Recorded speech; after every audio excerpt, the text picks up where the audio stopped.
Assalomu alaykum, hurmatli podpischilar, aziz do'stlar. Yangi Toshkent loyihasidagi lot 71 26 bo'limimizda, ya'niki qurilish vazirligi binosi bo'ladigan hududda biz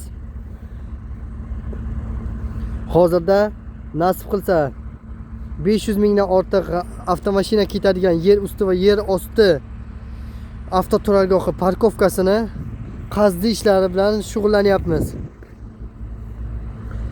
Avrasiya firmasi bizga texnikalarni yetkazib beryapti.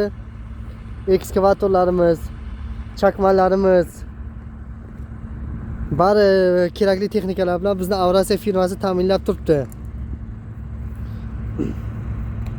Hozirgi parkovkamizni ostki, ya'niki yer usti qismini, kechirasizlar, yer osti qismini qazdilarni nollab shu tomondan orqaga qarab kelyapmiz nasib qilsa. Har 50 metrda 50 santimetrdan ko'tarilib zina shaklida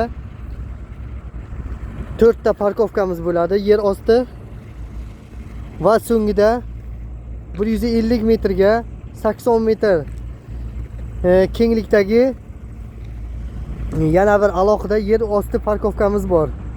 Shularni ustida esa mana shu hozirda biz turgan yer usti qismida esa nasib qilsa yer usti parkovkamiz bo'ladi.